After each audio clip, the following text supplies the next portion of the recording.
അപ്പം മച്ചന്മാരപ്പം ഇന്നത്തെ പരിപാടി നമ്മൾ റിസപ്ഷന് പോവാണ്. അപ്പം നമുക്ക് അങ്ങോട്ട് പോകാൻ ടൂറിസ്റ്റ് ബസ്സൊക്കെ ഉണ്ടായി. നമ്മൾ അതിലാണ് പോണേ.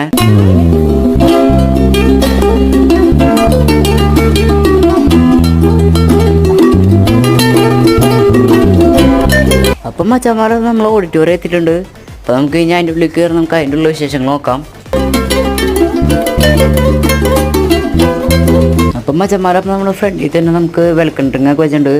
നമുക്ക് നേരെ പോയി ഒരു ഗ്ലാസ് വെൽക്കം ഡ്രിങ്ക് എടുത്ത് കുടിക്കാം. അപ്പം മച്ചന്മാരപ്പം നമ്മൾ നേരെ ഓഡിറ്റോറിയത്തിനുള്ളിൽ കയറിയിട്ടുണ്ട്. നമ്മൾ വന്നപ്പോഴേക്കും ആൾക്കാരൊക്കെ ഫുൾ ഡേ ഒക്കെ തുടങ്ങിയിരുന്നു. അപ്പം നമ്മൾ കുറച്ച് നേരം ചിക്കനും മീനൊക്കെ കണ്ട് അവിടെ നിന്നപ്പോഴേക്കും ഐസ്ക്രീം കുടിച്ചു. അപ്പം നമ്മൾ നേരെ ഒരു ഐസ്ക്രീം കഴിക്കാൻ പോയി. അപ്പം മച്ചന്മാർ അത് കഴിഞ്ഞ് നമ്മൾ നേരെ ഫുഡ് അടിക്കാൻ പോയി. നമുക്ക് പത്തിരിയും കുറുമക്കറിയും പിന്നെ ചിക്കൻ ചില്ലിയൊക്കെ ഉണ്ടായി. അപ്പം നമ്മൾ നേരെ അത് കഴിച്ചു. അപ്പം നമ്മൾ ഫുഡൊക്കെ കഴിഞ്ഞ് നമ്മൾ വീണ്ടും ഐസ്ക്രീം കഴിച്ചു. അത് കഴിഞ്ഞപ്പോൾ നമുക്ക് പരിപാടിയൊക്കെ കഴിഞ്ഞു. അപ്പോൾ നമ്മളിനി നേരെ വീട്ടിലേക്ക് പോവാണ്. നമ്മൾ ട്രാവലറിലാണ് തിരിച്ച് വീട്ടിൽ പോണേ.